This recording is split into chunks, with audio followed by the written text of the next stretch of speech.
Ama Mirna. Ayan. Si Ama Mirna po ay ating isinalin po.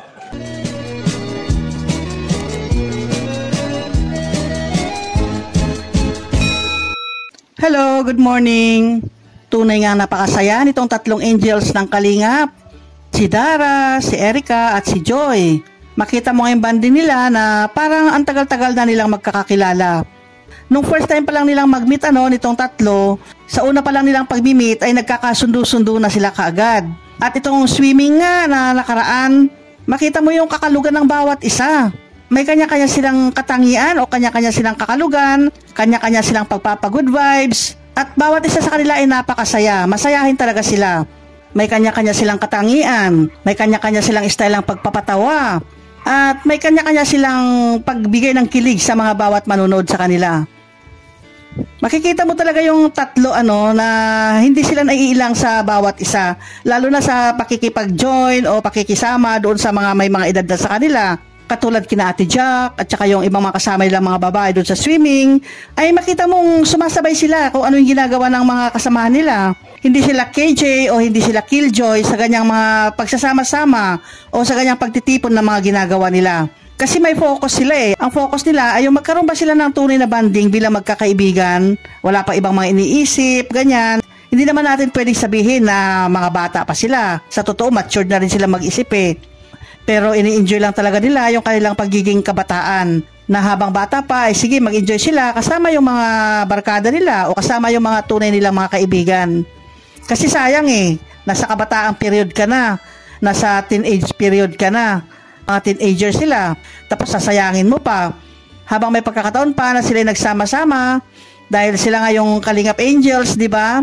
Meron at meron pang mga pangyayari o meron at meron pang mga okasyon na ganyang pagtitipon para sila ay magkakasama muli. Nakakatuwa lalo na si Joy, di ba? Hindi mo akalain na sa kabila ng kanyang katahimikan ay meron din pala siyang naitatagong kakalugan. At si Erica rin ay napakahinhin, di ba? Pero pagdating doon, ayan, lumabas na yung pagiging makulit nila. Pero yung kakulitan na yan ay hindi naman kakulitan na yung walang respeto, kundi kakulitan talaga yan bilang isang kabataan na may sinusunod pa naman at may nirerespeto pa naman o nirerespeto yung samahan ng Kalingap.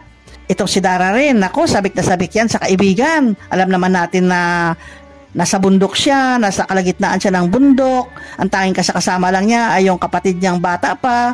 Siyempre sabik din niya na magkaroon ng mga kaibigan, di ba? Kaya pagdating doon, pag sinabing mag-TikTok, magti-TikTok din siya. Sumusunod din siya at sumasabay siya doon sa tugtugin na ginagawa ng mga kasamahan niya.